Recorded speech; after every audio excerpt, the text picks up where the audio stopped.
What's up, Wade? How you doing?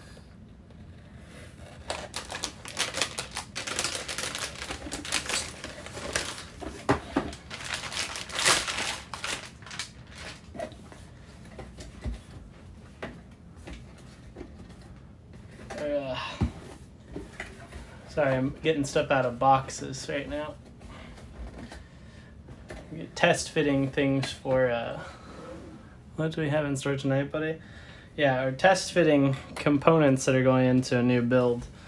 I'm going to test out this motherboard, see if it works, actually put on some blocks, because, like, I just don't have time like I used to.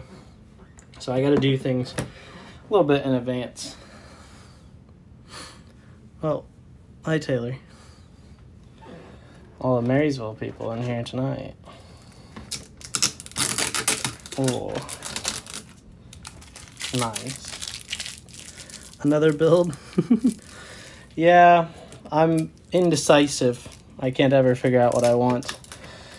Going with Z490 setup this time because, specifically, I have a new cooler that EK is making.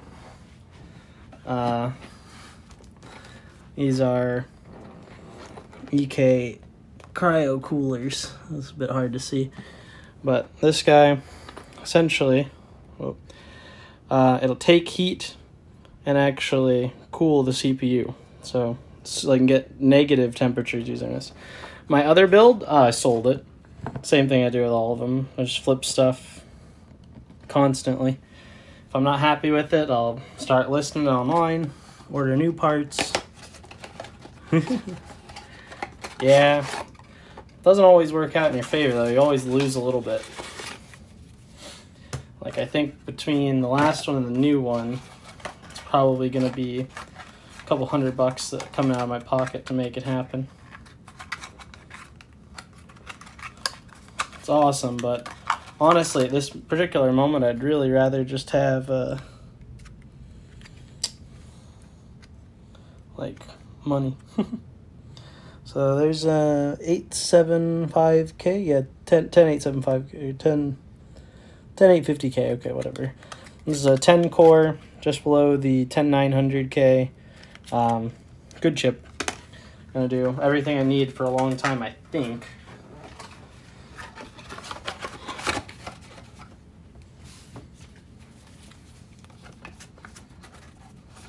We'll see though.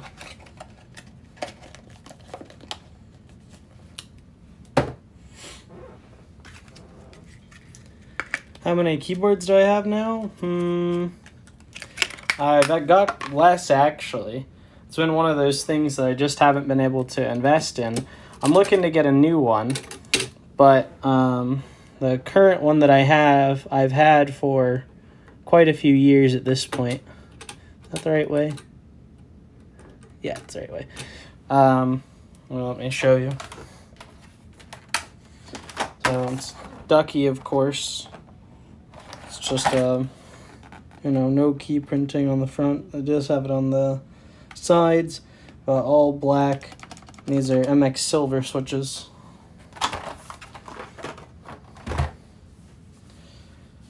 And drop CPU arm down. Pop. Oh, gotta love a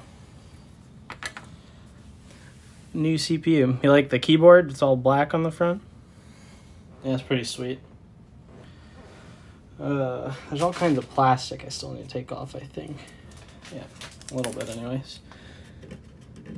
I get all this stuff off. Hopefully my new case will be coming tomorrow, so that way I can actually start trying to test fit the material. And then whenever I get time, I'll put it all together. It probably isn't going to be until like Friday at the earliest. But even then, I've got a couple of tests I got to take. I got flying I got to do. I'm supposed to do 5 hours of flying on Saturday. Yeah, it's a pretty clean one. That's why I like it. I had a white case, and I was doing white interior and then like black components. I think better is to do black case with white components. So that's where we are. I really don't like this motherboard in terms of the feature set, because like this generation's supposed to have built-in Wi-Fi and this just doesn't have it. It's like, come on. But it brings me back to the days of old Gigabyte stuff, because they used to use these heat sinks and just make really quality boards. So I'm pretty excited to be going back to Gigabyte. I keep using Asus and getting disappointed every time. So I'll try something different this build. I need the manual here because it seems to be telling me that there's something I need to know about trying to install my M.2 drive, because I am going to not going to be able to run the system, but we're going to post the system, because I need to make sure that I don't need to request a replacement board. That'd suck. Get all the water cooling installed and then have to replace the motherboard. A big downer, especially considering, again, the time. I just don't have time to do all the free stuff I want to do.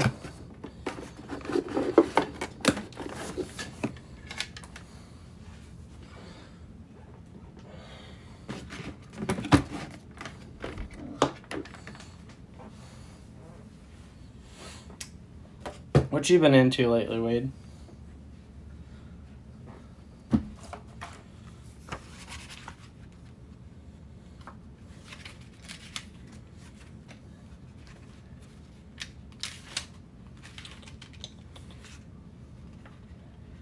M.2.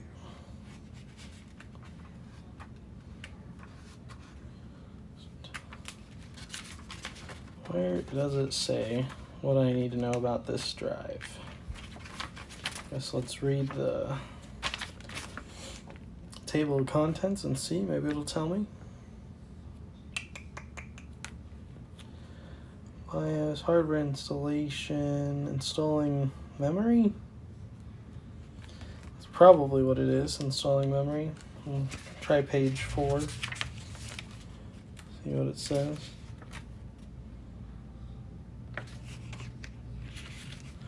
Next page. What? Actually gives you a diagram of where all the chipset information goes. That's good.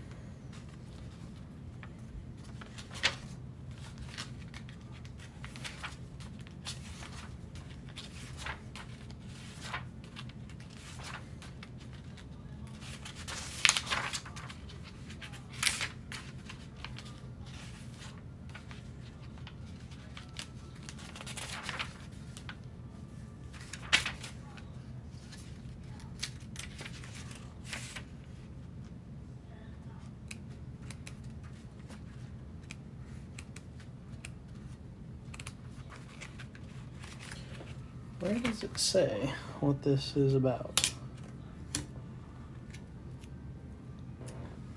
Limited functionality. Okay.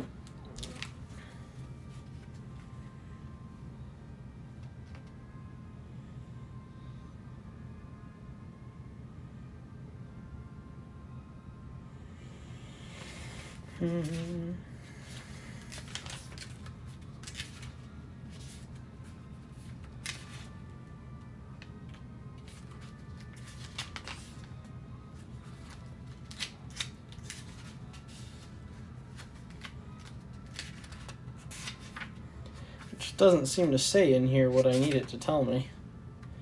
I'm gonna just assume I need to use this one, and we will see how that works out. I really wish it would say. Oh wait, maybe it's here?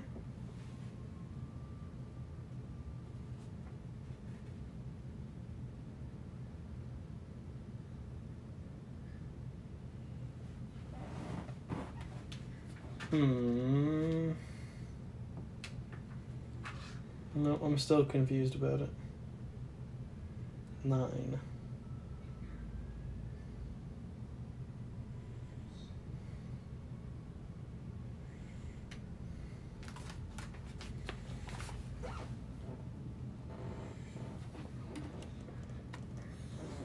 Reserved for future. So maybe it doesn't actually do anything at this point? That's strange. But yeah, we're just going to use the second slot here and call that good and see what it says. What was that notification about? Oh, either way. Keep going.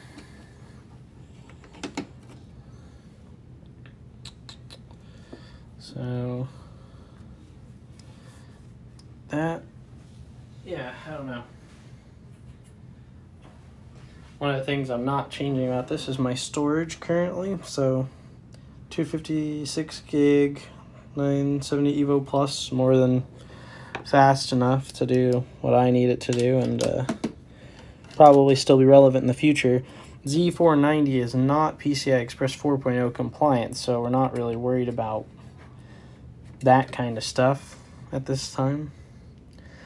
If I drop a new chip in here, I believe the slots and everything are going to be eligible, but it would require a 5th generation component at the or CPU at the very least.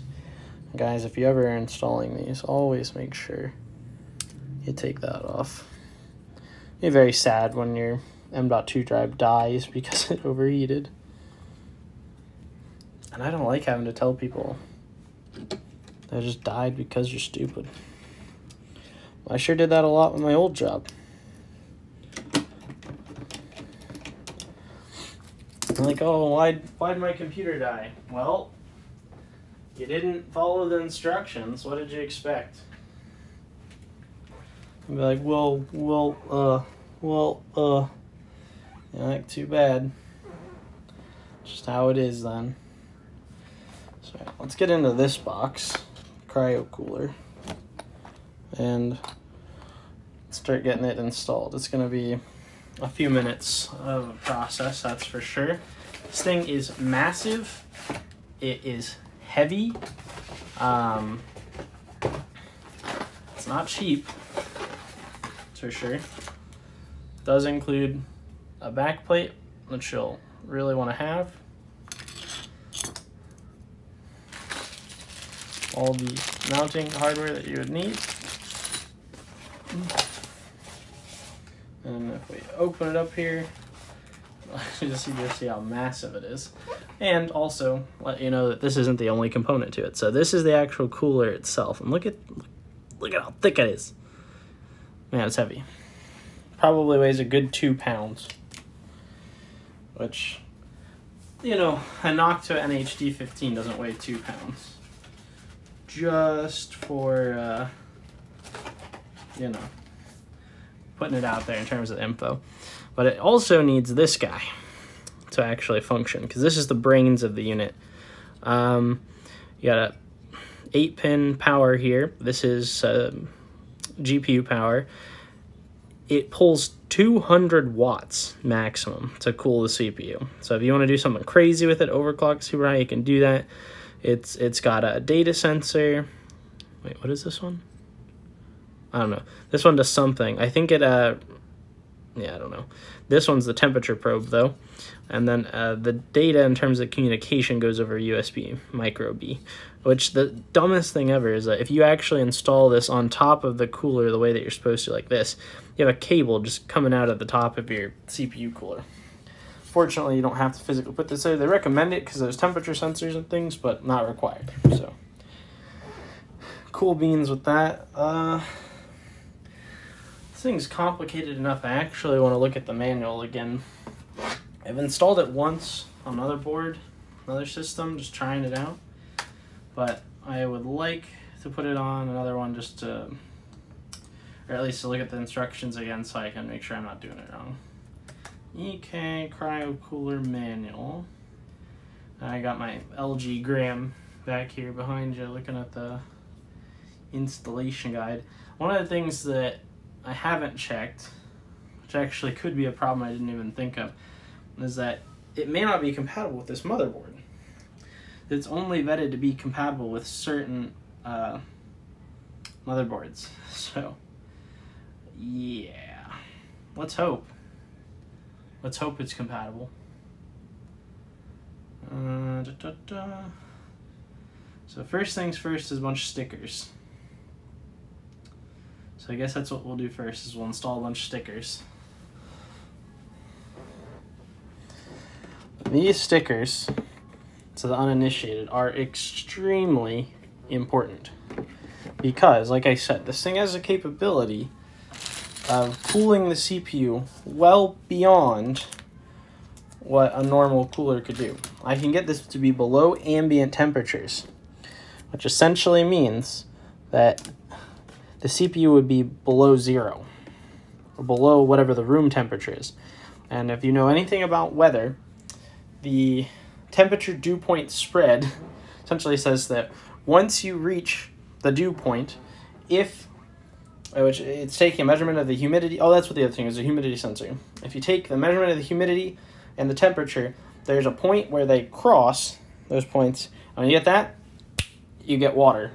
And water in computers, I mean, I'm doing water cooling. I don't want my water to be physically on my components while they're on. It's a bit of a problem, you know, a little bit. So this piece right here is mandatory. It must be put on. There's also a bigger one. It's not mandatory, but it is recommended. Again, one of the reasons that they recommend this is just to help with insulation, because it can get so cold, it can actually cause problems for your CPU. So you're going to put that on there like that, and then gotta get the back plate in place and actually line that up. So it's probably going to make it a little bit tough to install, just because it's going to be using some of the clearances. But since I plan to use this long term, I'm going to use this my very best interest to try and protect those rear components on the CPU. That is about to make this a lot of fun, though. Ugh.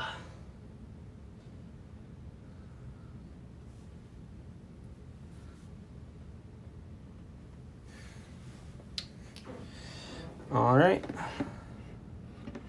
So let's see. I think that back plate orientation needs to be switched. I believe it goes like this. That's what it wants. Yeah, I think so.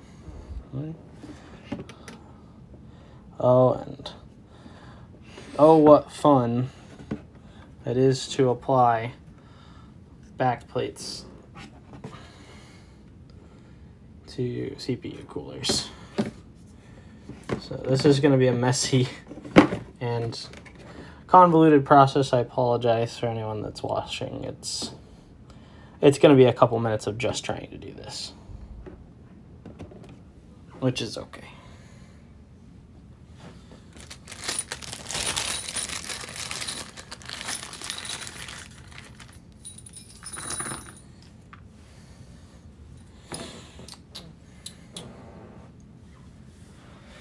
Let's see. Okay, so yeah, then washers and posts go in next. So take your post, take your washer, like that, and then you gotta line up the hole on the motherboard backplate. Which again, I might have to do this in kind of a way where it's gonna be difficult for you guys to see, at least until I get 2 of them in there. And then I can probably switch it back to an orientation where it's more convenient for everyone to see, just because this is like a pain in the ass. So bear with me. All right, that one seemed to have got started pretty well. Let's go ahead here and grab another one.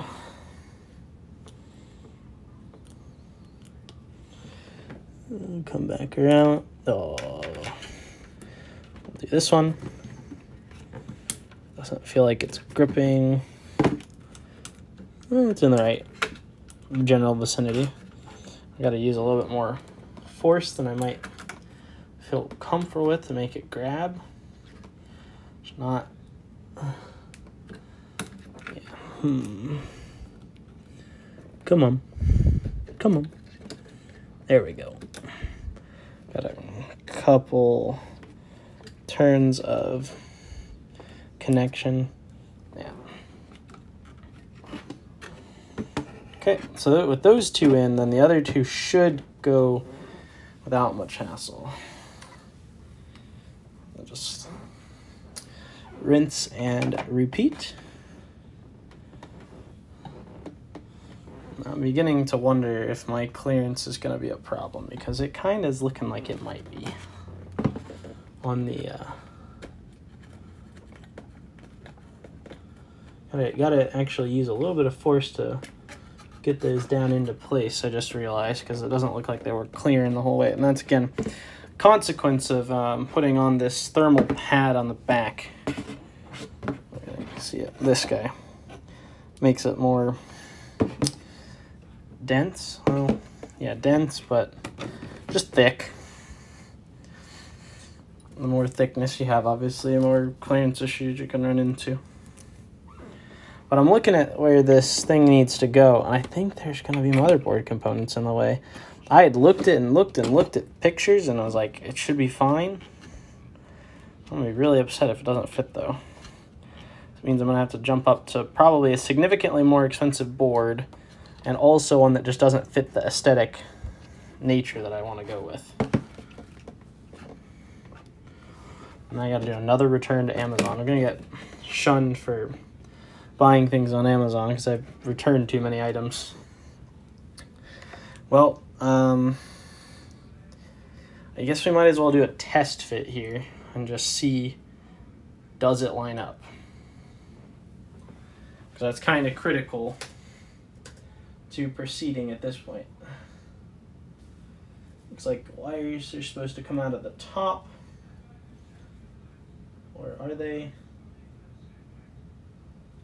Actually, the orientation is on the board itself. Not the board itself, but the cooler itself.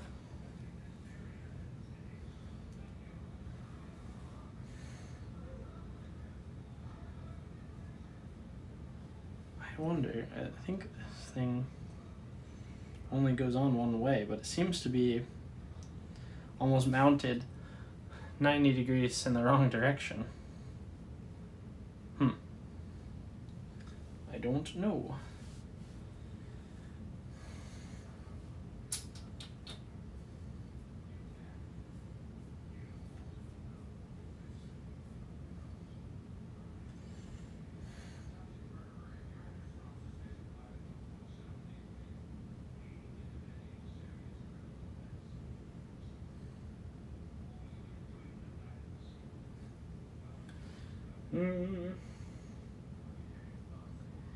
Yeah, I guess it's gotta go this way, which just doesn't seem to be right, but that's what it's telling me, so I guess that's what we're gonna try. Well, it's kind of awkward to install. You gotta get the pegs right into a certain place, and then once they're in that certain place, then you can bring it down. And okay, it seems to fit clearance-wise just fine, which was my big question. Is it going to fit? But again, it's supposed to be like up and down, to my knowledge, not horizontal. But the way that this came installed, it's the only way I can actually see that it would fit, period. So I guess that's just is how it shall be. But all right, now I got an idea about that. We're gonna take this guy off and install a thermal compound. We'll go from there. So I was using it on another board and it worked just fine like that, so I don't foresee there being an issue.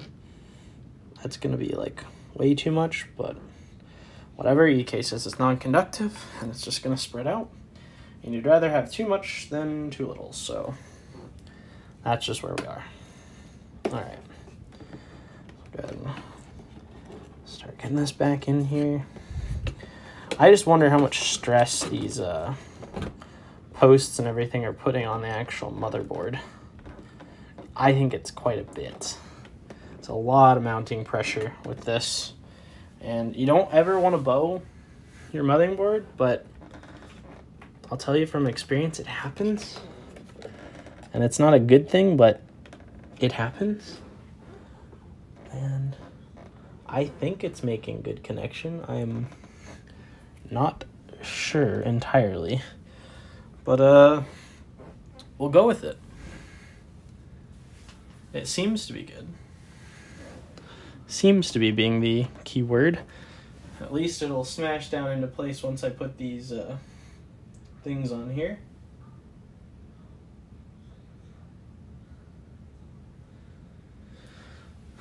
Little springs.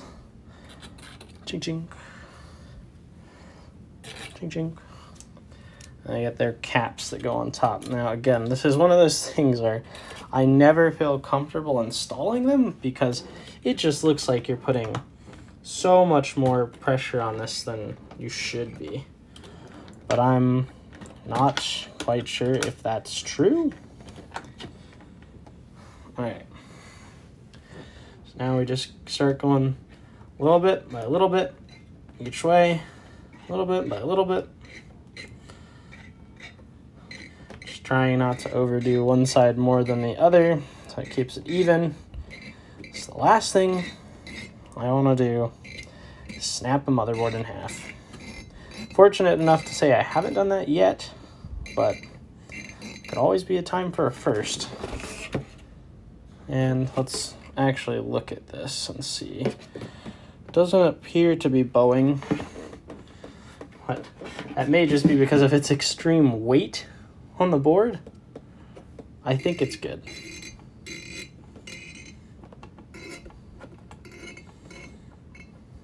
They do have a stop point, so I can't go any further, make it any tighter, which makes me feel like that's the designed amount of pressure it should have. Again, it does not seem to be bowing, which is a good thing. So, all right, CPU block installed. This does pose another logistical issue, trying to route these somewhere. They're going to be out of the way and look clean. So I think it's going to have to go down to be out of the way of, to reach somewhere where I can actually get this cooling device.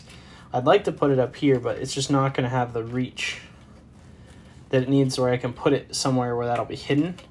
It's going to have to come like down and sit here next to the motherboard somewhere or something. So I haven't quite figured how that's going to work yet, but not going to be important for what we're doing today. Will come probably tomorrow. Gigabyte still has these little notches on both sides of their RAM slots for RAM installation, which is quite outdated at this point. You don't see that very much on modern boards. But we got Dominator Platinum DDR4 RGB edition. I really don't like this. I want some regular Dominator Platinum, but it's really hard to find. Especially now, for some reason, it seems like they're going to stop producing the regular one, which means that I better find some, and quickly, if I ever want to see it again.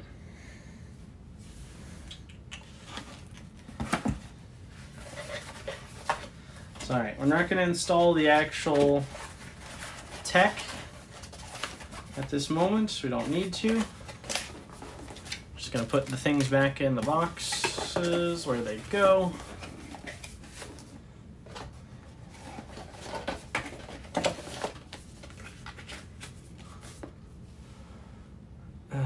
Forgot to put the thermal compound in there and the screwdriver. Those in here. Boom, boom. All right, and I guess next we will go ahead and grab something. I know the GPU works, so we're not going to put the GPU on. I'm just going to grab my power supply. We'll plug it in and see if we can get the motherboard to post on its own. We should be able to, with everything it's installed. I believe that it has... it's not one of the F SKUs, so it should actually have a display controller built in. If I grab the needed power supply cables here, we need 24 pin and 8 pin. I think that's it.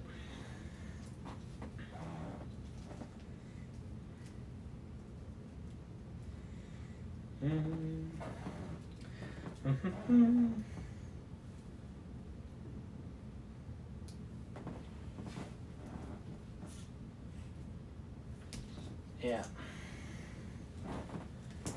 So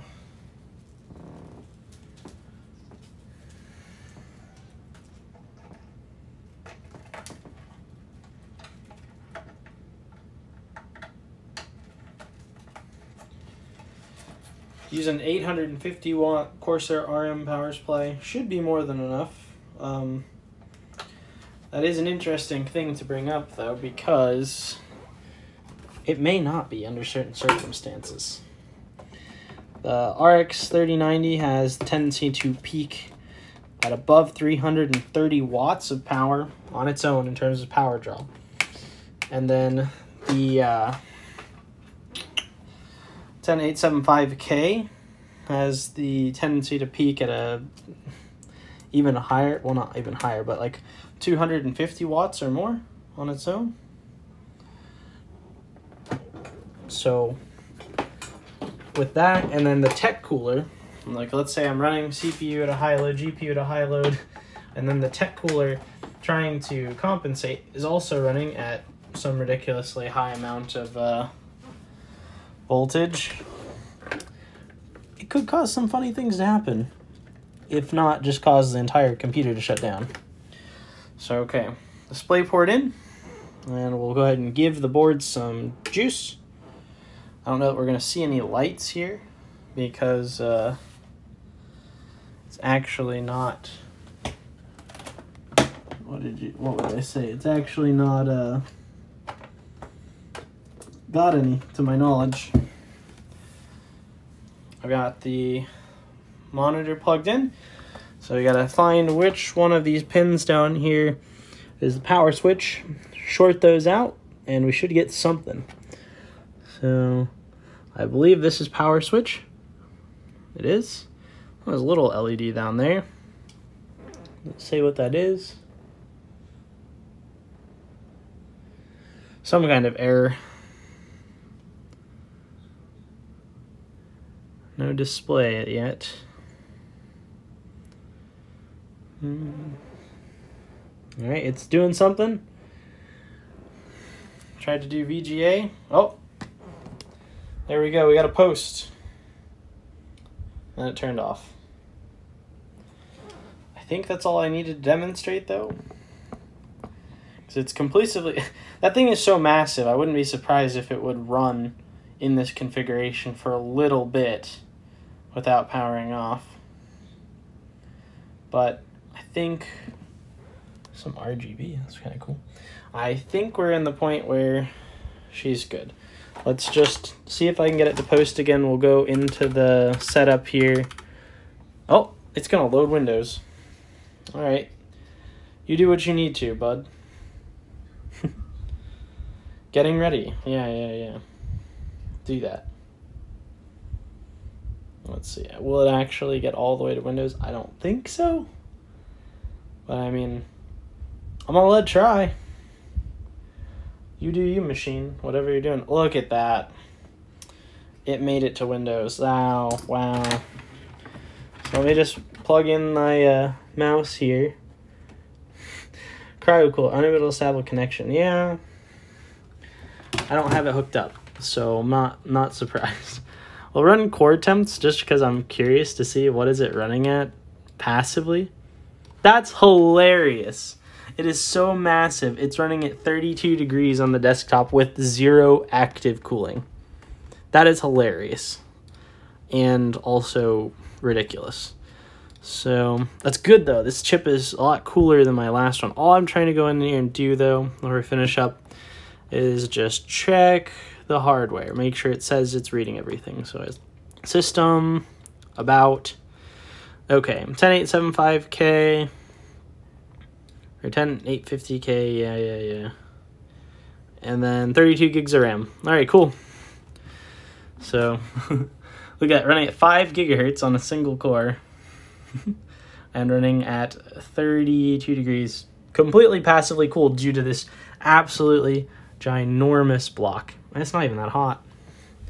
That's a testament to just how awesome things are. And, you know, this isn't actually that surprising when you think about it. The modern MacBook, like the MacBook Air, does not have any type of cooling in it. And while it's not as powerful as this, running in these low power states, you know, there's nothing that this thing is going to do. So while I'm not going to keep running it like this, we'll go ahead and shut her down. And it was a cool proof of concept. So anyone who watched or stopped by is watching this later, thanks. And yeah, I'll probably be back tomorrow when I'm test fitting this other stuff.